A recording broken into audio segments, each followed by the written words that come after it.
नमस्कार साथियों, मैं हूं दिनेश उपाध्याय। स्वागत करता हूं अपने YouTube चैनल पे। साथियों, अगर आप एमपी सेट 2026 का ये जो मार्च महीने में एग्जाम होने वाला है, अगर उसकी तैयारी कर रहे हो तो आपके लिए एक बहुत बेहतरीन तरीके की रणनीति लेके आया हूं। क्योंकि मेरे ऐसे साथी, मेरे ऐसे भाई, मेरी ऐसी बहनें और मेरे ऐसे दोस्त जो कहीं न कहीं यहाँ पे आधा अधूरा सिलेबस करके बैठे हैं और उनका अभी शायद 50% या 60% सिलेबस अभी रह गया है पूरा करने को। अब बचे हैं 30 दिन। इन 30 दिनों में ऐसा क्या पढ़ें और ऐसी क्या रणनीति अपनाएं, ऐसे कौन से चीजों को पढ़ लें जिससे आपकी तैयारी सॉलिड उस कैटेगरी की हो जाए जिससे आपका एग्जाम होने के चांसेस रहें या होने के चांसेस बढ़ जाएं, कट ऑफ क्लियर हो जाए या कट ऑफ तक पहुंच जाए आप आसानी से। तो वो 30 दिन में क्या रणनीति अपनाई जाए वो अब हम इस वीडियो में डिस्कस करेंगे, ठीक है। तो साथियों, यहाँ पे मेरी बात सुनना है आपको ध्यान से। आपको मैं वो बातें बताऊंगा कि आप यहाँ पे 30 दिन को सदुपयोग कर पाओ। तो ये 30 दिन का क्या है, एक मास्टर प्लान है कि आपको यहाँ पे कुछ ऐसे काम बताऊंगा, कुछ ऐसे काम लिमिटेड, ऐसे कुछ वर्क्स, ऐसे फंक्शंस आपको करने हैं जिससे आपके क्या हो, ये 30 दिन बहुत अच्छे से सदुपयोग इनके कर पाओ। देखो, अगर कोई आपको 10 दिन बोल रहा है, अगर आपको कोई 20 दिन बोल रहा है, तो वो आपसे झूठ बोल रहा है। क्योंकि 10-20 दिन में कोई तैयारी सेट जैसे एग्जाम को लेकर के नहीं होती। अगर मैं 30 दिन की बात भी कर पा रहा हूँ तो वो इसलिए कर पा रहा हूँ क्योंकि मेरे पास कुछ ऐसी चीजें हैं जो मैं अगर आपको बता दूंगा या आप वो कर लोगे तो वाकई वो 30 दिन भी आपके हो जाएंगे, बहुत अच्छे तरीके से कवर आपका पूरा सिलेबस हो जाएगा और वो 30 दिन सदुपयोग उनका हो जाएगा। और 30 दिन आपके लिए ऐसे रहेंगे कि हाँ, वाकई आपने दिन रात एक कर दिया और आपका एग्जाम भी हो गया। तो ये अगर आपको चीज, यही जो अचीवमेंट है, अगर ये चाहिए तो आपको ये थोड़ा सा क्या है, गहराई से समझना पड़ेगा और जानना पड़ेगा कि आखिर यहाँ पे सर क्या बात बताने वाले हैं, क्या यहाँ पे डिस्कशन होने वाला है। तो चलिए शुरू करते हैं हमारे इस डिस्कशन को। सबसे पहले आपको एक बात बताना चाहिए, एमपीपीएससी सेट 2026 का जो एग्जाम है, अगर उसमें 30 दिन की मास्टर आपको प्लान चाहिए तो आपको पॉलिटिकल साइंस, अगर आपका सिलेबस मतलब कहीं ना कहीं पेपर 2 है, तो पेपर 2 में हम पॉलिटिकल साइंस को लेकर के कुछ दिमाग में एक ऐसी अप्रोच लेके चलते हैं कि इसको हमें कैसे जीतना है। एक ऐसी अप्रोच लेके चलते हैं कि इस पॉलिटिकल साइंस जैसे भारी भरकम सिलेबस वाले सब्जेक्ट को कैसे हम 30 दिन के अंदर इस पूरे सिलेबस को इसका फिनिश कर पाए और बहुत अच्छे तरीके से इस एग्जाम को फतेह कर पाए, जीत पाए।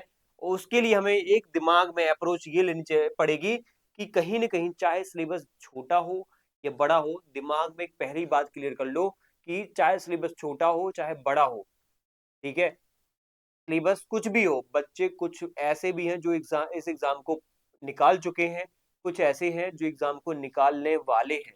आप कहाँ हो?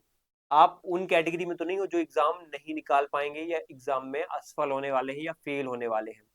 आप उनमें आ पा रहे हो या आने की संभावना है कि एग्जाम आप जीत पाओगे, एग्जाम आप निकाल पाओगे। तो अगर आपको उस कैटेगरी में आना है तो आपको यहाँ पे समझना पड़ेगा कि आपका सिलेबस पूरा हो या ना हो, जीत आपको चाहिए। इसलिए मैं ये वीडियो इसलिए लेके आया हूँ क्योंकि सिलेबस आपका पूरा नहीं हुआ है। अब मैं कुछ ऐसी बातें जो बताऊंगा कि हाँ, सिलेबस पूरा नहीं भी हुआ है लेकिन अगर ये काम कर लिए तो सिलेबस पूरा ना होने के बावजूद भी आप एग्जाम निकाल सकते हो। कैसे? कुछ खास बातें पढ़ना पड़ेगा। तो वो 3 बात आपको गांठ बांध के लिख लेनी है। कौन सी 3 बातें? पहली बात तो कि पेपर 1 को भूलना नहीं है कभी भी।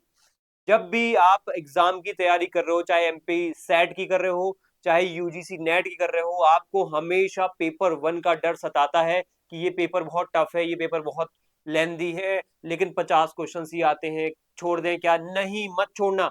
इसलिए अगर आपको एग्जाम निकालना है तो आपको ये पेपर 1 पढ़ के ही जाना है। अदरवाइज पेपर, ये एग्जाम को भूल जाओ, पहले ही बोल रहा हूँ मैं।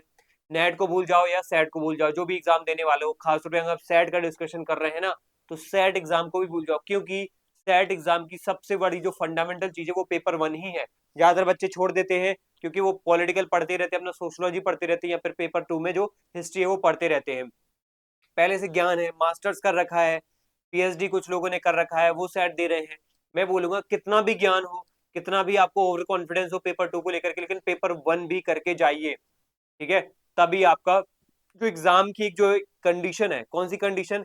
कट ऑफ वाली कंडीशन, वो उसके ऊपर आप आ पाओगे या उसको क्रॉस कर पाओगे। तो वो कंडीशन आपके लिए जरूरी है। तो पेपर 1 को कभी मत भूलना। दूसरी बात है, नई किताब को बार बार मत पढ़ो। आप 30 दिन बचे हैं तो कोई किताब न नई मत उठाना, पुरानी किताबों को ही पढ़ना। पहले कभी खरीद रखी है, पहले कभी रीड कर लिया था उसको, या आधा अधूरा पढ़ा था क्योंकि आपने आधा सिलेबस कवर कर लिया है उस किताब से, तो उसी किताब से ही पढ़ना है। नई किताब मत उठा लेना, नया कंटेंट नई किताबों की तरफ मत जाना, पुरानी चीजों पे ही ध्यान दो। ठीक है। और साथ ही अगर आप लोग जैसे हमारे मेंटरशिप प्रोग्राम से जुड़े हो, तो आप यहाँ पे उन्हीं प्रोग्राम्स के थ्रू दिए गए नोट्स को पढ़ो, उसके अलावा अब अदर जगह मत भटको। हम ऑलरेडी पीडीएफ नोट्स आपको प्रोवाइड करा चुके हैं, एमसीक्यूज वगैरह के भी पीडीएफ प्रोवाइड करा चुके हैं। ठीक है। इसके बाद बोलूंगा, तथ्य फैक्ट्स ही भगवान है। कितनी बड़ी बात है। आपको यहाँ पे सबसे ज्यादा फोकस ये करना है कि आपको जो फैक्ट्स पढ़ने को मिल रहे हैं, हमारी क्लासेस के थ्रू मिल रहे हैं, और भी अलग अलग जो है कंटेंट अलग अलग मैराथन देखने के बाद मिल रहे हैं, तो वो फैक्ट्स ये आपको अंतिम अपना लक्ष्य बना करके उसको नोट डाउन कर लेना, एक लिस्ट बना लेना है कि पर्टिकुलरली जब 4 से 5 दिन बचेंगे तो याद कर सके उनको फटाफट।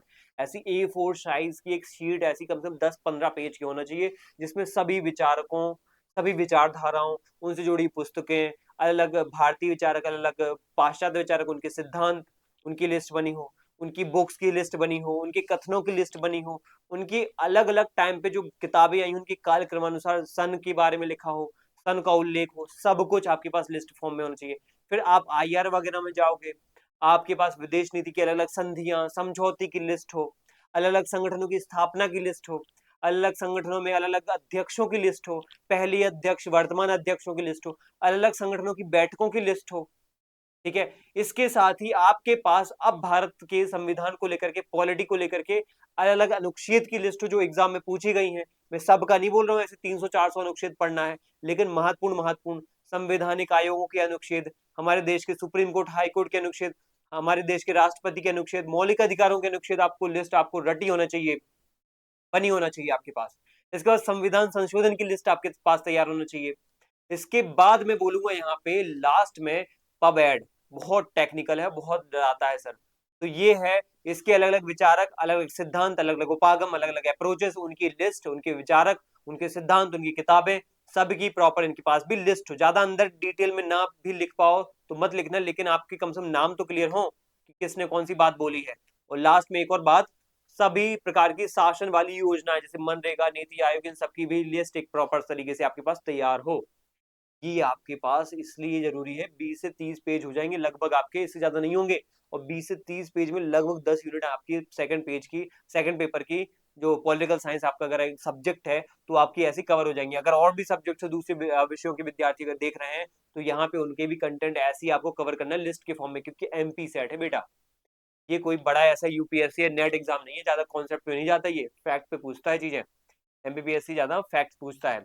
इसके बाद मैं बोलूंगा, आप किस कैटेगरी में हैं, आप किस कैटेगरी, मतलब यहाँ पे अनरिजर्व, ओबीसी, एससी, एसटी नहीं पूछ रहा हूँ मैं, यहाँ ये पूछ रहा हूँ कि आपकी पढ़ने की कैटेगरी क्या है। क्या आपने पूरा सिलेबस कर लिया है कवर? नहीं। क्या आपने अधूरा किया है? हाँ। क्या है आपने बिल्कुल भी नहीं किया है क्या सिलेबस? नहीं। हम बीच की कैटेगरी में, ना तो हमने पूरा किया है ना हमने बिल्कुल भी नहीं किया है, ऐसी कैटेगरी नहीं है हमारी, बीच की कैटेगरी है। ना हम इधर है ना इधर है, हमने आधा पढ़ लिया है लेकिन आधा रह गया है, या 60-40 का रेशियो बन रहा है सर। तो क्या करें? तो ऐसे में मैं आपको बीच वाली कैटेगरी में रख करके आपको चीजें समझाने वाला हूँ कि आप बीच मझधार में हो, आधा अधूरा पड़ा है, कॉन्फिडेंस हिल रहा है, दे एग्जाम की ना दे, कि हो पाएगा कि नहीं हो पाएगा, इधर जाए कि उधर जाए, ऐसी चीजें दिमाग में आ रही है, पैनिक हो रहा होगा। तो आपको मैं कुछ बातें बताऊंगा, ऑलरेडी मैं धुरंधर वाले बच्चों की बातें बता चुका हूँ, उनको वीडियो, उनका वीडियो अपलोड हो चुका है, जिसने नहीं देखा है तो हमारे इस यूट्यूब चैनल पे आपको मिल जाएगा कि जिनका सिलेबस पूरा हो चुका है उनको कौन सी अप्रोच अपनानी है, उनके लिए एक अलग रणनीति बताई है मैंने इसमें। और जिनका सिलेबस अभी आधा हुआ है उनकी रणनीति अभी मैं इस वीडियो में बताऊंगा, जो वीडियो आप देख रहे हो।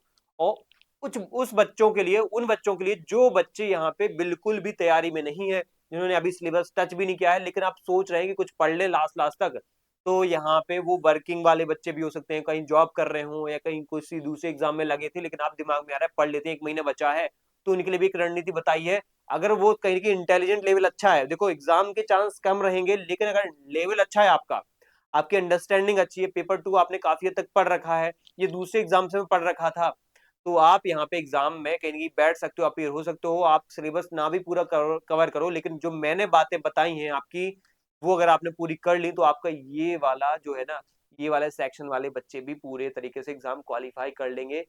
वो आपको वीडियो मिल जाएगा हमारे यूट्यूब चैनल पे, आप जाकर के उस वीडियो को देखिए। जिनका सिलेबस पूरा नहीं हुआ है वो भी एग्जाम निकाल सकते हैं। चलिए हम सेकंड कैटेगरी की बात करेंगे, कैटेगरी बी वाले, मतलब वो कैटेगरी के बच्चे जो आधा सिलेबस करके बैठे हैं।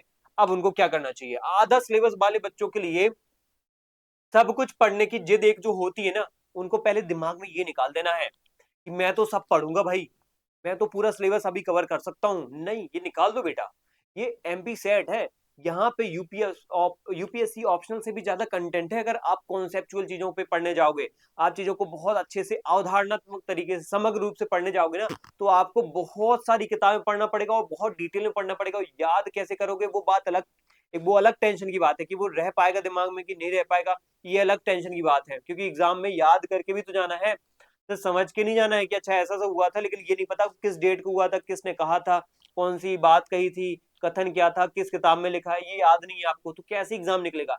एमपी सेट है, तथ्य पूछता है, किताबों के नाम पूछता है, विचारकों के नाम पूछता है। ठीक है, तो अब यहाँ पे सब कुछ पढ़ने की जिद छोड़ दो बेटा, नंबर दिलाएगा वो आप पढ़ो, जो नंबर दिलाएगा उसे निचोड़ डालो। अपना आपने जो आधा पढ़ा है ना, उसको आप क्या करो, अगर आपने, लेकिन अगर सही खेला तो जीत पक्की। अगर आपने आधा पढ़ रखा है और बाकी का आधा आपने नहीं भी पढ़ रखा है, अब आपके लिए ज्यादा जरूरी है कि अच्छे तरीके से एक गेम प्ले होना है। उस गेम को अगर आपने अच्छे से खेल लिया तो आपकी जीत जरूर पक्की होगी। कैसे पक्की होगी बताऊंगा मैं यहाँ पे। लक्ष्य आपका ये होना चाहिए, 100% सिलेबस कवर नहीं भी किया है तो भी कोई दिक्कत नहीं, मत करो, लेकिन 70 से 80% सिलेबस को भी 100% एक्यूरेसी से कवर करो बेटा। आपने अगर 60% सिलेबस भी पढ़ा है ना, तो 60% से एक बात भी गलत नहीं होना चाहिए। अगर यहां से क्वेश्चन आ गया ना, तो गलत नहीं होना चाहिए मेरा।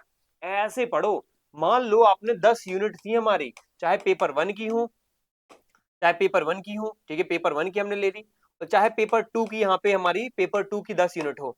मान लो पेपर वन की हमारी 5 हुई है और पेपर टू की भी 5 हुई है। अब ऐसे में हम उन 5 यूनिट को पहले सॉलिड स्टेज में लेके जाएं, और सॉलिड स्टेज में हमें to the point fact fact की एक शीट बना लेनी है कि ये चीजें हमारी सॉलिड है, इनमें से कोई गलती नहीं होगी।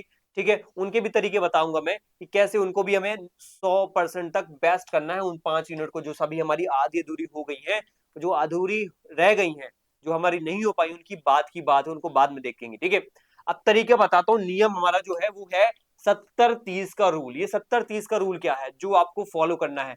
वो बच्चे मेरे जो यहाँ पे आधा अधूरा सिलेबस पढ़ के बैठे हैं, उनके लिए मैं फॉर्मूला बताने वाला हूँ, वो है 70-30 का फॉर्मूला। क्या होता है 70-30 का फॉर्मूला? इसमें सबसे बड़ी बात ये होती है, सच्चाई स्वीकार करना पड़ेगा आपको। पहले अपने दिमाग में एक बात बैठा लो।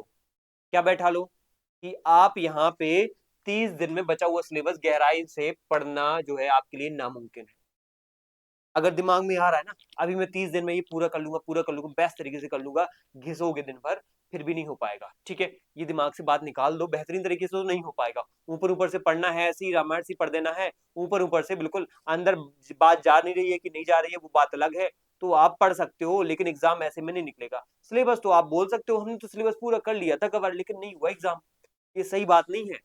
यहाँ पे आपको रणनीति अपनानी पड़ेगी, ओल्ड स्ट्रॉन्ग होल्ड। क्या होता है ये ओल्ड स्ट्रॉन्ग होल्ड? मतलब जो पढ़ चुके हो, जो ओल्ड में पढ़ चुके हो, उसको लॉक कर दो, उसको सॉलिड रिवाइज करो। पहली बात तो ये, ठीक है। फिर बोलो न्यू टेरिटरी, मतलब ये कि जो बचा है उसे पे सिर्फ हाई स्कोरिंग यूनिट उठा लो बेटा, जो रह गई है उनमें हाई स्कोरिंग उठा लो, और वो स्कोरिंग यूनिट उठा लो जो यहाँ पे सिंपल भी है। पहली बात बोलूंगा, हाई स्कोरिंग उठा लो और इजी वाली उठा लो जो जल्दी भी, और तीसरी बात जो जल्दी हो जाए, इजी है, हाई स्कोरिंग है और जल्दी भी निपट जाए, वो उठा लो। क्योंकि देखो हर 10 की 10 यूनिट से बराबर बराबर क्वेश्चन आने हैं। अगर पेपर टू में बात करें तो 10 की 10 यूनिट से 10-10 क्वेश्चन आएंगे, ऐसे 100 क्वेश्चन आएंगे, तो हर यूनिट उतनी ही इंपॉर्टेंट है। और बात दूसरी यहाँ पे पेपर वन की है, तो हर यूनिट से 5-5 आएंगे, तो यानी कि 10 क्वेश्चन 150 क्वेश्चन आएंगे जो आपके पेपर वन से, तो सभी यूनिट बराबर है। अब यहाँ पे आपको पता ये चल रहा है कि हाई स्कोरिंग यूनिट कौन सी है, यानी स्कोरिंग मतलब सबसे ज्यादा स्कोर कहाँ से बनेगा। तो देखो स्कोर वाली बात यहाँ पे थोड़ा सा कहीं ना कहीं यहाँ पे इंपॉर्टेंट नहीं है। यहाँ पे ये देखना है कि यूनिट तो देखो सभी स्कोरिंग बराबर है। यहाँ पे इंपॉर्टेंट बात ये है कि कौन सी कम पढ़ने से भी ज्यादा हमें कंटेंट दे सकती है, ज्यादा हमारे लिए नंबर लेके आ सकती है। जैसे इंडियन पॉलिटी पढ़ लो, भारतीय शासन वाली यूनिट पढ़ लो, भारतीय राजनीतिक प्रक्रियाओं वाली यूनिट पढ़ लो, भारतीय राजनीतिक संस्थाओं वाली यानी यूनिट 7, 8 और 10 पढ़ लो आप अच्छे से। बहुत स्कोरिंग अच्छी यूनिट है और बहुत ज्यादा कंटेंट नहीं पढ़ना है आपको, बस कुछ ही लिस्ट बनानी है, कुछ ही चीजें आपको फैक्ट्स की वगैरह जो है लिख लेनी है, आपका एग्जाम हो जाएगा। और इंडियन पॉलिटी तो हम रटते आ रहे हैं बचपन से, ठीक है। और drop it, last factor drop it, जो बहुत कठिन है ना, वो लंबा है, जैसे एब्स्ट्रैक्ट पॉलिटिकल थ्योरी, सिर्फ ऊपर ऊपर से उनको देख लो, इनकी समरीज पढ़ लो। जैसे मैं बोलूं, अब आपको मैं बोल दूं यहाँ पे एक थ्योरी का नाम बहुसंस्कृतिवाद, ठीक है। मैं यहाँ पे बोल दूं पारिस्थितिकी उपागम, ठीक है। ये एब्स्ट्रैक्ट टॉपिक है, ज्यादा आप डिटेल में जाओगे ना उतना ही डिटेलिंग में इनमें चीजें मिलती जाएंगी। अगर मैं बोल दूं यहाँ पे आपके सामने एक कोई विचार मान लो, उदारवाद, ठीक है, बहुत बड़ी थ्योरी है, बहुत बड़ी विचारधारा है, ठीक है। इसको आप कहीं ना कहीं जो है ज्यादा एग्जाम्पल से समझ पाओगे। अब एग्जाम्पल क्या, थ्योरी पढ़ने का टाइम है, एग्जाम्पल कौन बताएगा हमें, अच्छे से समझाएगा कौन। जब प्रॉपर लेक्चर्स देखोगे ना तब जाके इनकी चीजें समझ में आएंगी, या बहुत अच्छे से सरल शब्दों में नोट्स आपको मिलेंगे ना, तभी आप इन थ्योरीज को समझ पाओगे।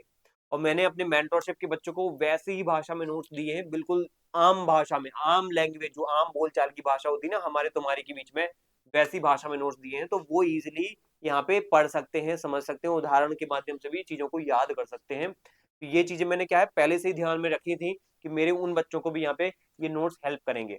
चलिए बात समझ में आ गई यहाँ पे, तो ड्रॉप इट, पहली बात हमने पढ़ी है ओल्ड स्ट्रॉन्ग होल्ड, पुरानी चीजें जो पढ़ ली हैं उनको बहुत मजबूत करो। दूसरी बात है न्यू टेरिटरी जो है वो आप पकड़ो, जो यहाँ पे ज्यादा स्कोरिंग है, कम समय में हो सकता है, ज्यादा कंटेंट उसमें नहीं है पढ़ने को, तो वो इजिली आप हो सकता है, तो उनको पकड़ लो, उनको पढ़ लो। और लास्ट बात है ड्रॉप इट, ड्रॉप इट मतलब आप उन चीजों को मत पढ़ो जो बहुत ज्यादा लेंदी है, टफ है, बहुत ज्यादा कॉम्प्लेक्स है, जटिल है समझने में, उनको छोड़ दो, ड्रॉप इट, ठीक है। उनकी बस थोड़ी सी समरी देख लो, क्या पता उनका कोई कथन वथन वाला प्रश्न आ गया तो समरी वगैरह से आप उसको ठीक कर सकते हो, ठीक है।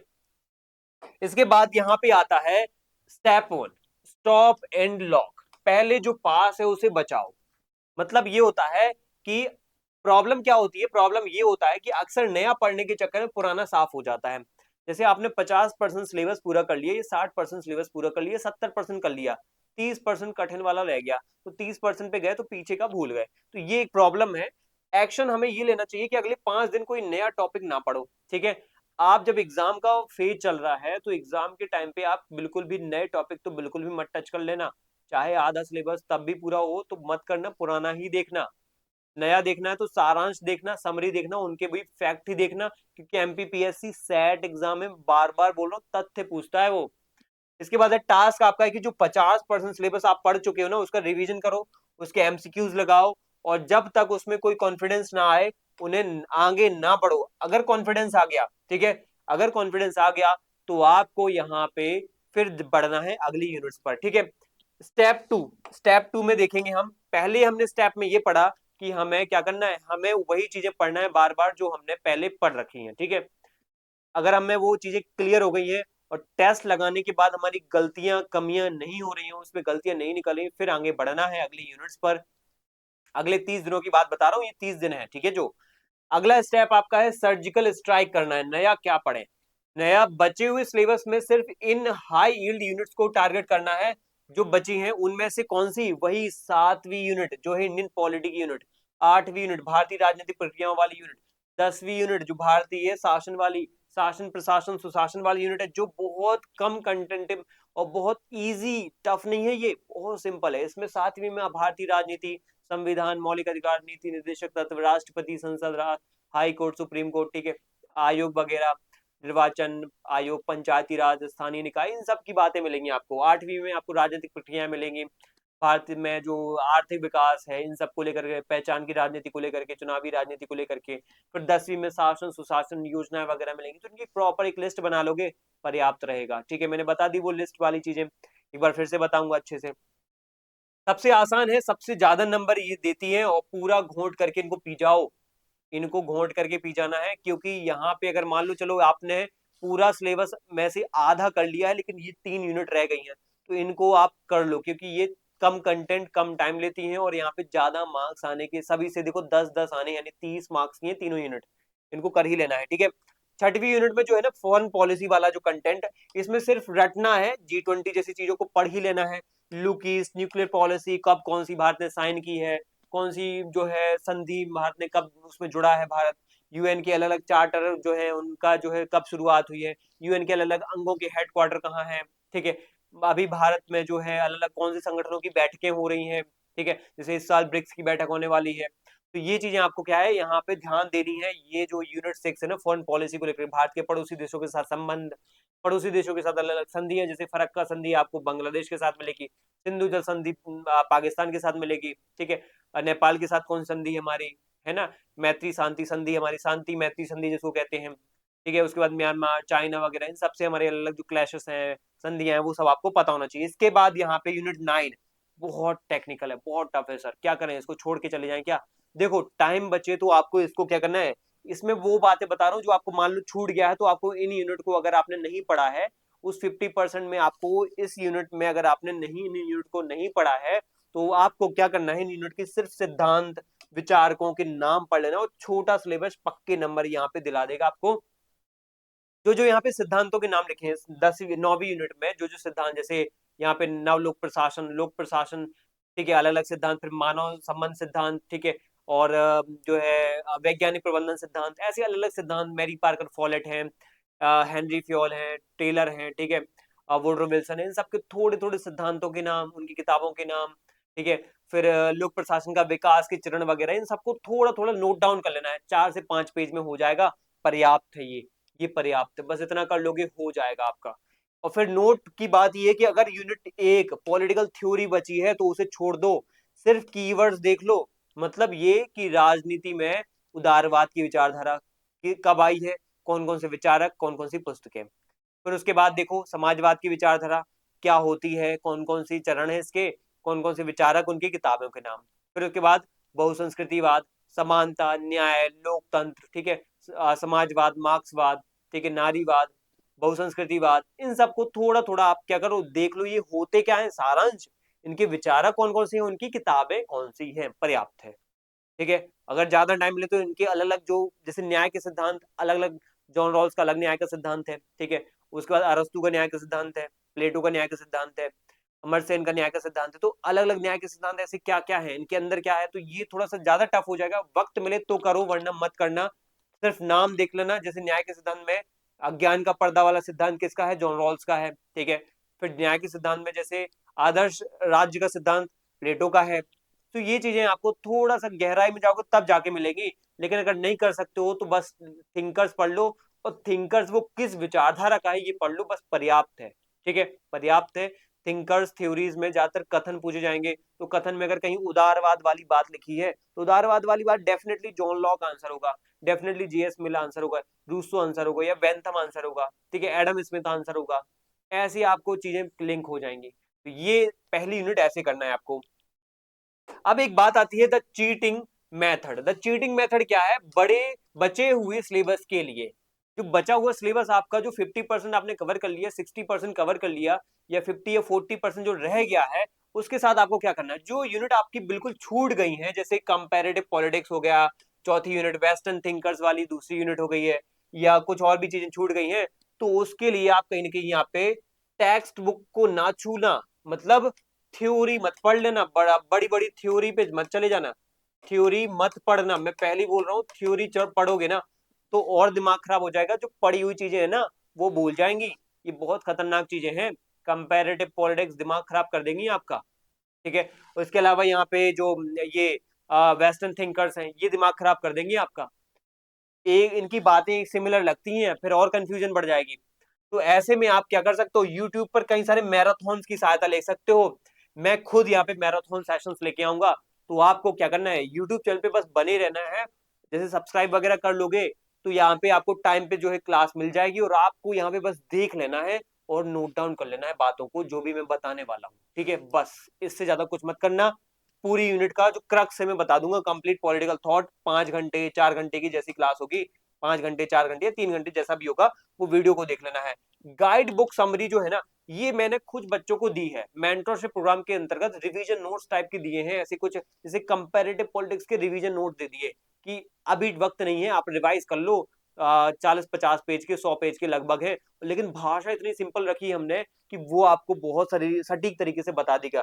चाहो तो अरिहंत की फॉलो कर सकते हो, प्रतियोगिता साहित्य की फॉलो कर सकते हो, या कोई भी अलग अलग संस्थाओं के भी आप पब्लिकेशन को भी फॉलो कर सकते हो, ठीक है। लेकिन मुख्य रूप से मैं बोलूंगा यहाँ पे जो सिस्टमेटिक तरीके से आपको एग्जाम ओरिएंटेड पढ़ाए और भाषा सरल हो सर। भाषा दिक्कत देती है क्योंकि कंटेंट तो हमें बुक्स में मिल जाता है, लेकिन वो भाषा इतनी टफ होती है और टू द पॉइंट नहीं होती, तो हमें बहुत सारी चीजें क्या है अनावश्यक पढ़नी पड़ती हैं, तो पुरानी चीजें भूल जाएंगे और ये भी नहीं रह पाएंगे अच्छे से याद। तो ये नहीं करना है, मत जाना ऐसी बुक्स पे जो आपको परेशान करे। लास्ट बोलूंगा, पीवाईक्यू का रट्टा मार लेना, क्योंकि आप 50% वाले हो, आपने सिलेबस पूरा कवर नहीं किया, आपने अभी आधा सिलेबस कवर किया है, तो आपको पीवाईक्यू रट्टा इसलिए मारना है क्योंकि यूनिट के पिछले 10 साल के अगर प्रश्न है तो आपको वो याद कर ही लेने हैं। मान लो जैसे सेट का तो 2-3 बार एग्जाम हुआ है, तो नेट के क्वेश्चंस आप देख लो, उनको पढ़ लो उस यूनिट से। जैसे मान लो कंपैरेटिव पॉलिटिक्स की चौथी यूनिट आपकी नहीं हुई है, पांचवी जो है यूनिट आपकी आईआर वाली नहीं हुई है, छठवीं यूनिट आपकी विदेश नीति वाली नहीं हुई है, तो आप उसके पीवाईक्यू का रट्टा मान लो, वही क्वेश्चन कभी कभार रिपीट हो जाते हैं। और पीवाईक्यू का रट्टा मान लिया तो जब आप थ्योरी वाली चीजें पढ़ोगे, वो लिस्ट बनाओगे, वो अलग अलग संधियों की लिस्ट बनाओगे, तो आपको पता रहेगा कि कौन सी चीजें बार बार पूछी गई हैं, तो उनको आप हाईलाइटेड वे में क्या करोगे, नोट डाउन कर लोगे। ये चीजें आप करोगे। साथ में यहाँ पे 10 साल के जो है प्रश्नों को याद कर लेना है, अच्छी रही तो 2-3 सवाल तो यहीं से ही फंस जाएंगे, आपके प्रश्न यहीं से बन जाएंगे, ठीक है। डेली रूटीन आप लोगों को क्या रखना है, जब भी पढ़ाई करो ना, तो अपने दिमाग को 3 हिस्सों में बांटो, सॉरी अपने दिन को 3 हिस्सों में बांट लो। डेली अपने दिन को 3 हिस्सों में बांटो। जैसे सुबह का आपका एक जो बिल्डर वाला टाइम है, द बिल्डर, 4 घंटे, मतलब यहाँ पे हाई स्कोरिंग टॉपिक पढ़ो, 7, 8, 9, 10, ठीक है।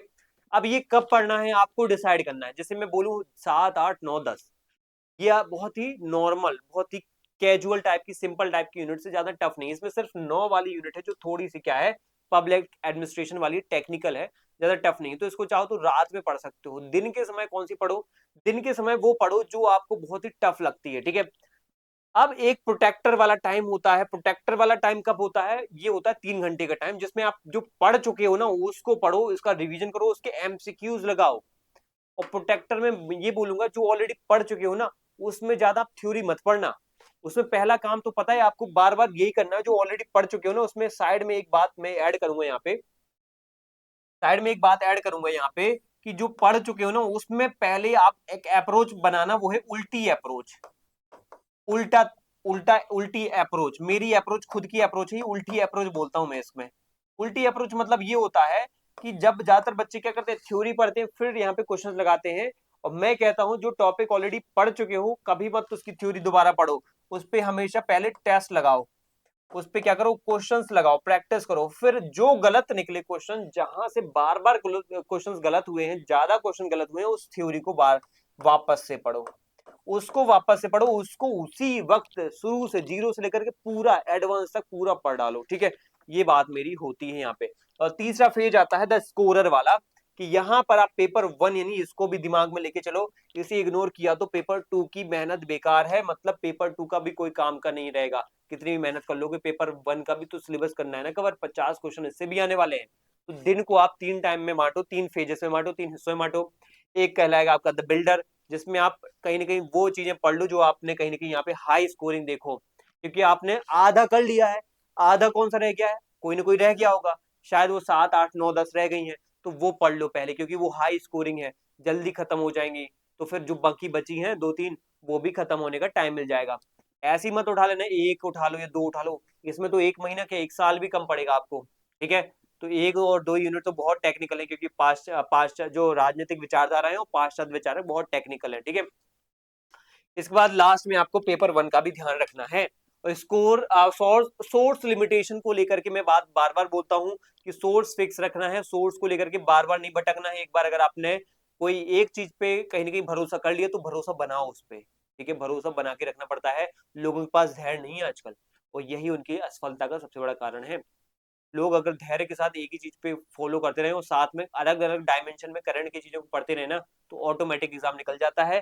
कैटेगरी बी वालों के लिए, मतलब जिन्होंने आधा सिलेबस पूरा किया है, उनके लिए सबसे बड़ी गलती ये होती है कि टॉपिक छूट गया है, लाओ दोस्त की नोट्स फोटो कॉपी करा लो, है ना, या चलो सर आप दे दो ये, ये कंटेंट आपके नोट से पढ़ लेता हूँ, ये मुझे समझ नहीं आया यहाँ से। ऐसा हो सकता है, अच्छा हो सकता है आपके लिए, लेकिन मैं बोलूंगा ऑलरेडी अगर 2-3 बार कहीं से पढ़ रखा है ना, तो ट्राई करो वहीं से पढ़ने की, ठीक है। हाँ, कुछ ऐसा लग रहा है कि वही चीज बहुत ही घटिया स्तर की है, मैं ऐसा करता हूँ इंटरनेट पे यहाँ पे सर का मैराथन देख लेता हूँ, उससे एक लिस्ट बना लेता हूँ, तो हाँ वो कर सकते हो, क्योंकि वो एक एडिशन वाला काम है, और वो एडिशन वाला काम टाइम टेकिंग नहीं है, वो आपको और इजी कराने के लिए है, तो कर सकते हो। लेकिन और नई चीज मत करना, जो आपने ऑलरेडी किताब में पढ़ रखा है उसको और सटीक तरीके से सारांशित रूप में या सारांश के फॉर्म में आपको कोई बता रहा है तो पढ़ लो। लेकिन अलग से है ना, दिमाग में ऐसे खुराफात चलता रहता है बच्चों के, अरे क्या पता इस यूनिट में इतने, इस बुक में इतना कम दे रखा है, इससे फंसे ना फंसे, मैं तो और पढ़ूंगा, मैं तो एक किताब और ले आता हूँ, मैं ज्ञानी बनूंगा, वहां पे बेस्ट दूंगा, वहां के लोग है ना इम्प्रेस हो जाएंगे, मेरे नंबर आएंगे, मैं टॉप करूंगा, टॉपर बनूंगा। कोई ऐसा फर्क नहीं पड़ता यहाँ पे। सेट एग्जाम है, एलिजिबिलिटी टेस्ट है एक, ठीक है, कोई टॉप वॉप नहीं करने वाले हो आप, एग्जाम को बस निकालना मैटर करता है, आपका उस लिस्ट में 9 नंबर होना चाहिए, फर्क नहीं पड़ता फिर क्या है आपका, पीछे हो आगे हो क्या है, ठीक है। तो आपको बस कोशिश करना है कि कट ऑफ तक पहुंच जाओ, और उसके लिए जरूरी है कि बार बार वही वही चीजों को पढ़ो, सिंपल फॉर्म में पढ़ो, हो सके तो जरूरत यहाँ पे ये करना, जरूर ये काम करना कि यहाँ पे कोशिश करना चीजों को और सरल बनाओ और सटीक बनाओ, छोटा बनाओ, बड़ा मत बनाना कि कंटेंट एक यूनिट में पूरा हो रहा था, कंटेंट अगर एक यूनिट का कंटेंट अगर 10 पेज में पूरा हो रहा था, तो नहीं, मुझे तो यहाँ पे 10 पेज का कंटेंट और ऐड करना है, ये वीडियो देख के वो वीडियो देख के, ये किताब उठा के वो किताब उठा के, ये मत करना। 30 दिन का टाइम है, ठीक है। सॉल्यूशंस दूंगा यहाँ पे कि आपके पास जो सामग्री है उसी पर भरोसा करो, और वन बुक पॉलिसी फॉलो करो, जैसे है ना वन चाइना पॉलिसी है ना, किसकी, चाइना की। तो वन बुक पॉलिसी तुम फॉलो करो कि बचे हुए टॉपिक्स के लिए 10 जगह हाथ पैर ना मारो, सिर्फ एक गाइड या बुक या यूट्यूब चैनल को फॉलो कर लो। अगर तुम लोगों ने मेरे ऊपर भरोसा किया है तो फॉलो करो। क्यों फॉलो करो? क्योंकि आप लोगों ने ऑलरेडी हमारा कंटेंट लिया है, तो मेरी जिम्मेदारी बनती है मैं आपका बेस्ट यहाँ पे तरीके से एग्जाम निकलवाने की कोशिश करूँ और पूरा प्रयत्न करूँ। तो मैंने ऑलरेडी मेंटोरशिप प्रोग्राम चला रखा है, बेहतरीन तरीके से हम उसमें कंटेंट दे रहे हैं, एमसीक्यू के वीडियोस, मैराथन वगैरह के 7-7 8-8 घंटे के जो खतरनाक यूनिट्स हैं आपकी, टफ यूनिट्स हैं आपकी, पहली यूनिट, दूसरी यूनिट, तीसरी यूनिट, सबसे ज्यादा यहाँ पे जो है टेक्निकलिटी है पहली दूसरी में, तो उनका कंटेंट मैंने डिटेल में उस पे क्या है एमसीक्यूज बनाए, भर भर के एक एक विचारक के ऊपर 20-20 30-30 क्वेश्चन बनाए हैं। तो ऐसे 500 से ज्यादा क्वेश्चन तो विचारकों वाले, विचारधारा वाली यूनिट से हो गए हैं, तो आप उनको जाके एक्सेस कर सकते हो। और उसके प्रॉपर अगर रिवीजन नोट्स चाहिए हो तो आप मेंटरशिप ज्वाइन करके हमारे, और अगर आपने अगर नहीं किया तो डिस्क्रिप्शन में लिंक दिया है मेरे ग्रुप का, इसमें मैंने ग्रुप बनाया है, बहुत सारे बच्चे इसमें जुड़े हुए हैं, आप लोग नहीं जुड़े हो तो जुड़ जाओ उसमें फटाफट, उसमें मैं कंटेंट डालता रहता हूँ, ठीक है, इसलिए जरूरी है।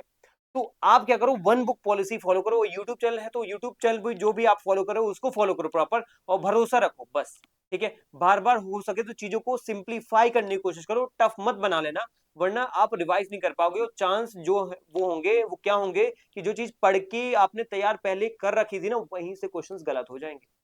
ये मत कर देना, मैं पहले ही बोल रहा हूँ, ठीक है, खासतौर पे मेरे बच्चे तो गलत मत कर देना, वरना मैं बिल्कुल नहीं छोड़ूंगा तुम लोगों को, ठीक है।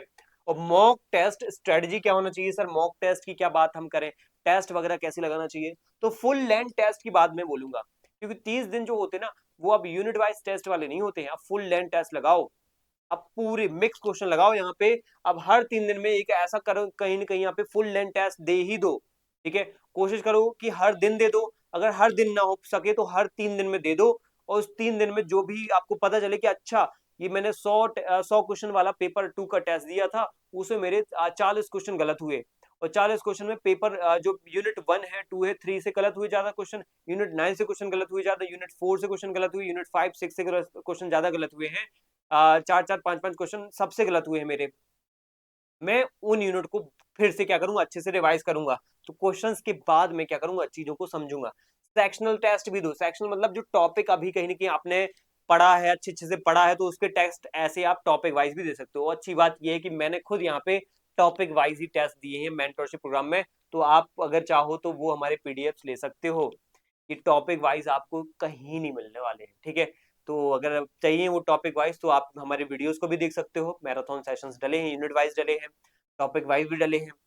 आप चाहो तो यहाँ पे हमारे पीडीएफ्स के थ्रू इंस्टेंट, चलो वीडियोस देखने टाइम नहीं है तो इंस्टेंट भी रीड आउट कर सकते हो, उनमें प्रॉपर व्याख्या एनालिसिस के साथ वो क्वेश्चंस आंसर्स और व्याख्या सहित आपको मिल जाएंगे वो पीडीएफ्स, ठीक है। साथ ही यहाँ पे 50 सवाल तुरंत लगाना चाहिए, जैसे टॉपिक पढ़ो 50 सवाल लगा डालो, उस पे टॉपिक पढ़ो 50 सवाल लगा डालो, ठीक है। टॉपिक पढ़ा आपने, मान लो भारतीय विदेश नीति में अमेरिका, रूस और अलग अलग पड़ोसी देशों के साथ भारत के संबंध सभी पढ़ लिए। अब 4-5 देशों के साथ, 4-5 देश के साथ ही आएंगे, अमेरिका, चीन, रूस और इसके बाद भारत के पड़ोसी देशों के साथ नेपाल, पाकिस्तान, बांग्लादेश, श्रीलंका, ठीक है। और इन सब के साथ ही ज्यादातर पूछे जाते हैं। तो इनमें अगर आपने टॉपिक फटाफट पढ़ लिया तो इनके आप लगभग 50 से 60 क्वेश्चन लगाओ, ज्यादा मत लगाओ, एक साथ लगा लो। तो क्या है, एक साथ लगाने से सभी देशों की चीजें क्लियर होंगी। अब मान लो आपने भारत और पाकिस्तान का संबंध पढ़ा, अब उसी से 50 क्वेश्चन लगाने जाओगे तो ऐसे में ये भी नहीं होगा। आपको बड़े टॉपिक, बड़े दायरे में क्या है, क्वेश्चंस लगाने हैं, ठीक है। तो इसी तरीके से मैंने क्या है यहाँ पे टॉपिक वाइज पीडीएफ दिए हैं यहाँ पे बच्चों को, वो उन्होंने तैयारी कर ही ली है ऑलमोस्ट। आप लोग भी अगर करना चाहते हो तो अवेल कर सकते हो। स्कोर का तनाव ना लें, ठीक है। अगर मान लो उसमें आपके क्वेश्चंस नहीं बन रहे हैं, नहीं समझ पा रहे हैं, या मान लो हमारे एप्लीकेशन पर टेस्ट लगा रहे हो तो गलत हो रहे हैं, तो कोई दिक्कत नहीं है। टेस्ट में नंबर कम आ रहे हैं क्योंकि सिलेबस पूरी नहीं है इसलिए आ रहे हैं कम, आप इस बात में घबराए नहीं। देखें जो पढ़ा है उससे में से गलत ना हो, और अगर पढ़े हुए में से ही सही हो रहा है तो आप सही रास्ते पे हैं। हाँ, जो चीज नहीं पढ़ी है उससे गलत हो रहा है तो कोई दिक्कत नहीं, क्योंकि आपने नहीं पढ़ा है वो। लेकिन उसकी तरीका उसका क्या है सर, उसमें से हम कैसे सही करें जिससे नहीं पढ़ा है, उसका तो बताओ ना, अभी तक आपने बताया ही नहीं।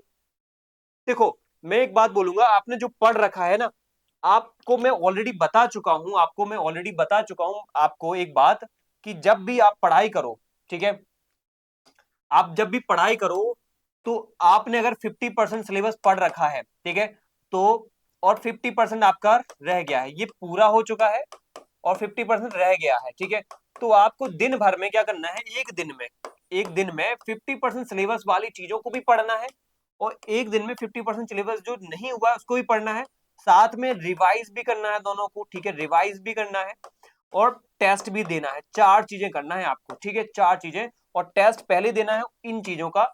इसको पढ़ने का तरीका पता है क्या होना चाहिए, पहले आपको टेस्ट देना है इसका, और फिर उसके बाद जो गलत हो फिर उसका आपको क्या करना है, थ्योरी पढ़ना है, ठीक है। इसके साथ उल्टा करना है, पहले थ्योरी पढ़ना है जल्दी से जल्दी हो सके, और थ्योरी भी सबसे पहले मैं बता चुका हूँ 7, 8 और 10 को। फिर उसके बाद आप पढ़ो यहाँ पे 3 को, फिर उसके बाद पढ़ो यहाँ पे आप 9 को, फिर उसके बाद यहाँ पे फर्स्ट को, फिर उसके बाद सेकंड को। ये यूनिट ऐसी है कि आपको यहाँ पे सबसे पहले इनको पढ़ लोगे तो जल्दी समय पे हो जाएंगी, और ज्यादा यहाँ पे आपको नंबर मिल जाएंगे क्योंकि सबसे 10-10 आएंगे। ये टाइम बहुत लेती है लास्ट की 1-2 यूनिट है ना, 1-2 स्टार्ट में जरूर, लेकिन बहुत टाइम लेती है, बहुत टेक्निकल है ये, ठीक है। तो इनको आप पढ़ो, फिर उसके बाद इनके क्वेश्चंस लगाओ, और रिवाइज लास्ट में आपको करना ही करना है। और टेस्ट ओवरऑल, ये मॉक टेस्ट, ये एफएलटी वगैरह जो है ना, आपको हर 2 या 3 दिन में लगा ही लेना है। इनका थोड़ा सा आप अल्टरनेट डे पे लेके चल सकते हो। रिवीजन आपको पता है, जो आपने दिन भर में पढ़ा है उसको एक बार, उसको आपने एक पेज पे लिख लिया है, उसकी एक लिस्ट बना ली है सिद्धांतों, विचारकों की, जो भी आपने पढ़े हैं दिन भर, उसको आप रिवाइज कर लो 2-3 पेज में जो भी आपने बनाया है। चलिए, हमने ये पढ़ लिया है। इसके बाद हम पढ़ेंगे आखिरी 5 दिन जब आपके होंगे तो आप इमरजेंसी प्लान क्या यूज करोगे। तो मेरी बात याद रखना, 26 जब फरवरी 26 का दिन चल रहा होगा, तब आपका 1 मार्च के दिन जब पेपर हो रहा होगा, तब आप क्या करोगे, नया पढ़ना बिल्कुल भी बंद कर देना। चाहे सिलेबस पूरा हो चाहे ना हो, मत पढ़ना, मैं बोल रहा हूँ वहीं पढ़ना जो आपने पढ़ रखा है। मैं ये चाहता हूँ कि वहां से गलत नहीं होना चाहिए। एग्जाम निकले या ना निकले, ये आपका कैरेक्टर डिसाइड करता है कि आप आगे जाकर के एग्जाम को लेकर के कितने स्मार्ट हो। आप वहां से गलती करके आओगे जो आपने ऑलरेडी पढ़ रखा था, महीनों तक तैयारी की थी, वो वहीं से गलती करके आ गए, और वहां से तो चांस है ही नहीं जहां से आपने नहीं पढ़ा है, बहुत रेयर, तुक्केबाजी में ही हो सकता है, ठीक है। तो वहां से तो गलत ना हो, ये मेरा कहने का मतलब है, ठीक है। और टास्क मेरा ये है कि यहाँ पे संविधान का अनुच्छेद बहुत अच्छे से इसकी एक लिस्ट बनाना है आपको, ठीक है। लिस्ट जो है कौन से, आपको 7वीं यूनिट में, 8वीं यूनिट में, 7वीं यूनिट में आपको संविधान के अनुच्छेदों की लिस्ट, 8वीं यूनिट, देखो मैं यहाँ पे प्रॉपर तरीके से आपको एक प्रॉपर गाइडेंस दे ही देता हूँ। 7वीं यूनिट में आप संविधान के अनुच्छेद की लिस्ट बना ही लेना है, ठीक है। प्रॉपर तरीके से ऐसा करते हैं, इसको फर्स्ट यूनिट से बताते हैं। फर्स्ट यूनिट में विचारधारा है, ठीक है, विचारधारा है। तो विचारधाराओं में आपको क्या करना है, उनके अलग अलग सिद्धांत है, चाहे न्याय का सिद्धांत हो, उदारवाद में जैसे अलग अलग सिद्धांत है, समानता के अलग अलग सिद्धांत है, उन सिद्धांतों की एक लिस्ट बनाओ। उन सिद्धांतों के प्रतिपादक कौन है उनकी लिस्ट बनाओ। इस विचारधारा से, पर्टिकुलर विचारधारा से कौन से सिद्धांतकार जुड़े हैं उनकी किताबों की लिस्ट बनाओ।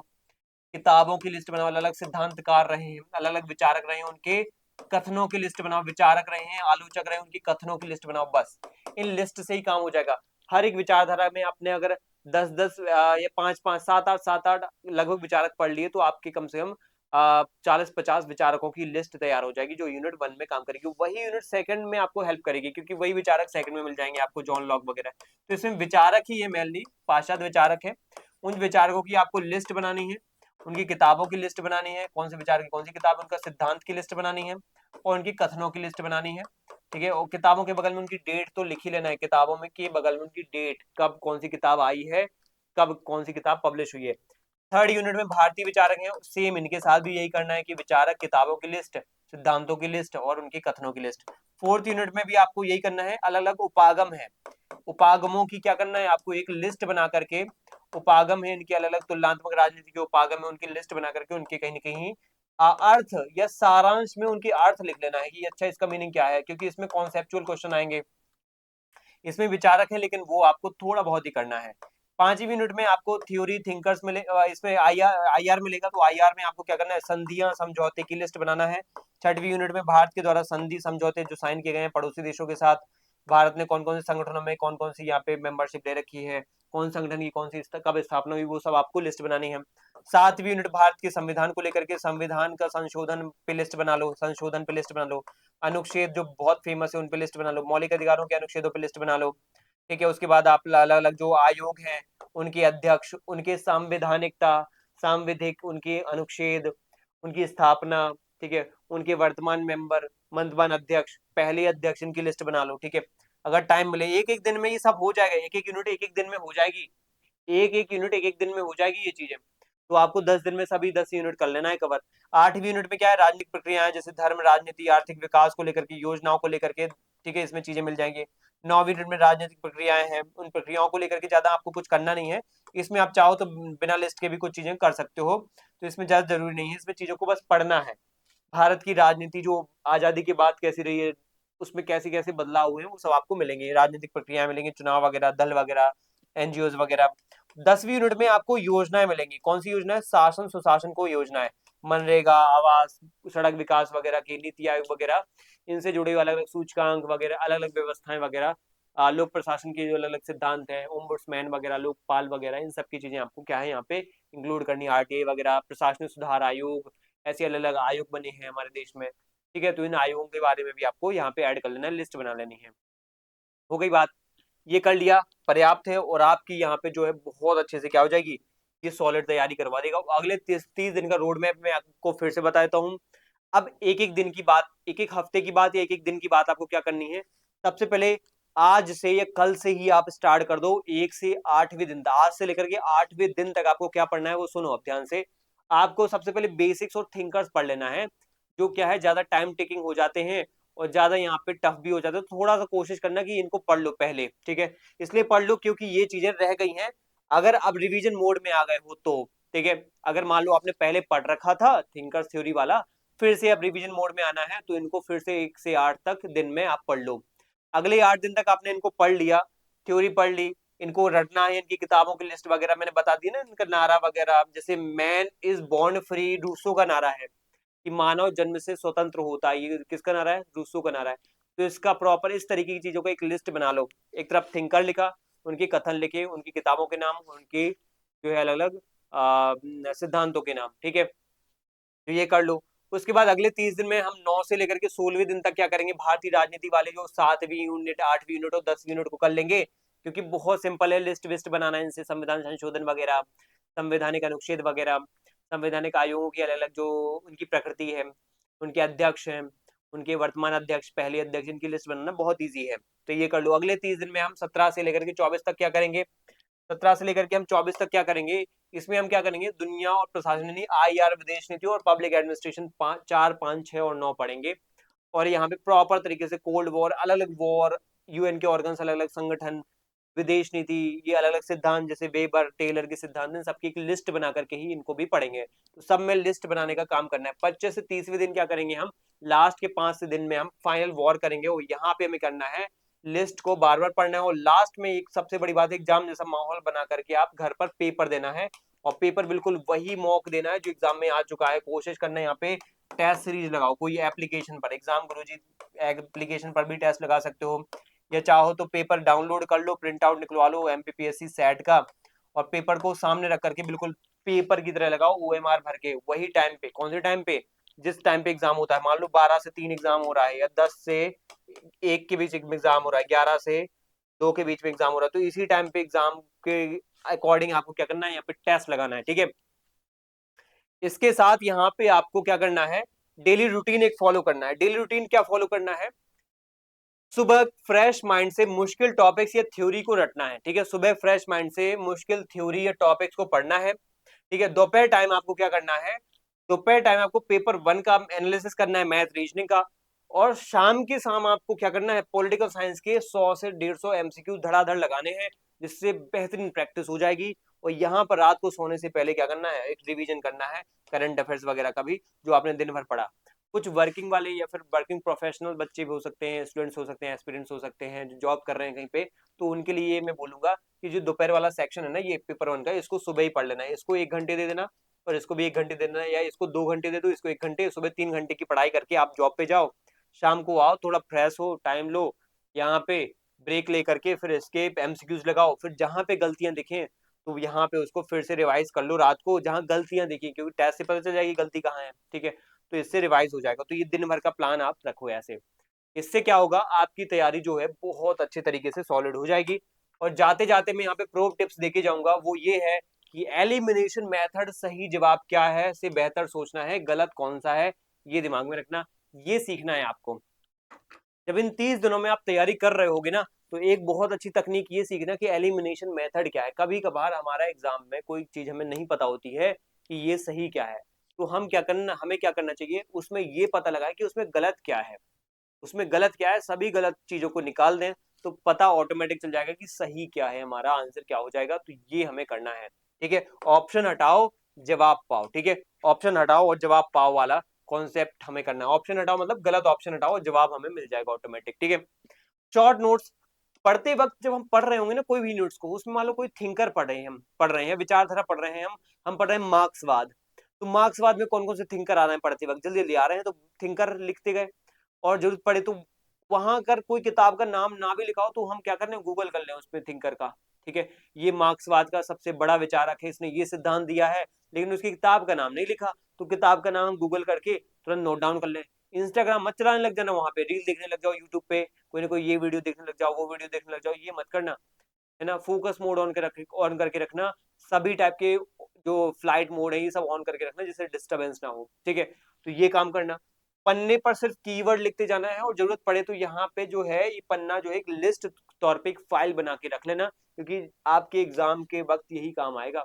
वो किताब काम नहीं आने वाली, वो टेस्ट भी काम नहीं आने वाली, ये कीवर्ड्स ये पन्ने काम में आएंगे आपके, ठीक है। खुद पर भरोसा रखना, ठीक है। खुद पर क्या करना, भरोसा रखना। यहाँ पे खुद पर भरोसा मतलब ये है कि 30 दिन कम नहीं होते हैं यहाँ पे। 30 दिन में भी अगर आपने सिलेबस पूरा नहीं भी किया था, तो भी आप 30 दिन में क्या कर सकते हो, ऐसे तरीके से पढ़ सकते हो कि वो 30 दिन यूटिलाइज हो जाए सही दिशा में। चीजें पढ़ना मैटर आपका नहीं करता है, चीजें मैटर करता है रिटेन करना, दिमाग में बैठना वो उस चीज का। और वो रिटेन तब हो पाती है जब एक सिस्टमेटिक ढंग से वो चीजों को आप पढ़ो, जब उसको तरीके से आप चीजों को याद करो, जब उसकी प्रॉपर फ्रेगमेंटेशन से आप उसको पढ़ते जाओ, टेस्ट लगाते जाओ। टेस्ट लगाया, गलतियां पकड़ी, फिर पढ़ो उसको, पढ़ लिया, फिर टेस्ट लगाया, फिर गलतियां पकड़ी, फिर पढ़ो उसको। ये होती है रिटेंशन वाली चीज है, ठीक है। और बार बार वहां पे लिखते भी जाओ, अच्छा ये वाली चीज हमारी गलत हुई है, उसको नोट डाउन कर लिया, बार बार फिर लिस्ट बना ली, हो गया। ये देखो ये एग्जाम बहुत अच्छा एग्जाम है, क्योंकि सेट निकला तो एपी मिलेगा देने को, ठीक है। वो एपी आपका हो गया ना, तो लाइफ सेट है फिर उसके बाद, ठीक है। इसके बाद मैं बोलूंगा आपको यहाँ पे कि आपको यहाँ पे बस इतना बोलूंगा कि ये एग्जाम जो है ना, आपके लिए असिस्टेंट प्रोफेसर के दरवाजे खोल देगा, और असिस्टेंट प्रोफेसर में क्लास 10 की जॉब मिलेगी, 1.25 लाख सैलरी वाली जॉब मिलेगी आपको, ठीक है। तो यहाँ पे अगर सेट निकाल लिया तो ये होगा आपका एपी का दरवाजा। इसलिए ऑल द बेस्ट बोलूंगा कि आप मेरे साथ पढ़ रहे हो, या मेरी क्लास को अटेंड कर रहे हो, या मेरे स्टूडेंट्स हो, तो मेरी बात हमेशा याद रखना, क्योंकि मैं नहीं चाहता जो मेरे से पढ़े हो इस तरीके की गलतियां करे। क्योंकि इसलिए मैंने यहाँ पे हर एक बात जो है डिटेल में समझाई है, कौन सी चीज कैसे करनी है, कौन सी चीज को कब करना है। और अगर आपने वो नहीं सीखी तो आप एग्जाम को प्रॉपर तरीके से नहीं दे पाओगे। तो मैं चाहता हूँ फोड़ के आओ, ठीक है, क्या करके आओ, फोड़ के आओ। इसलिए ऑल द बेस्ट सभी को। मेरे वो बच्चे जो यहाँ पे सिलेबस पूरा कर चुके हैं, उनके लिए एक अलग वीडियो मैं बना चुका हूँ। ये वीडियो था उन बच्चों के लिए जिन्होंने सिलेबस आधा अधूरा किया है। और यहाँ पे अब उनको क्या करना चाहिए, तो 30 दिन की रणनीति मैंने बता दी है।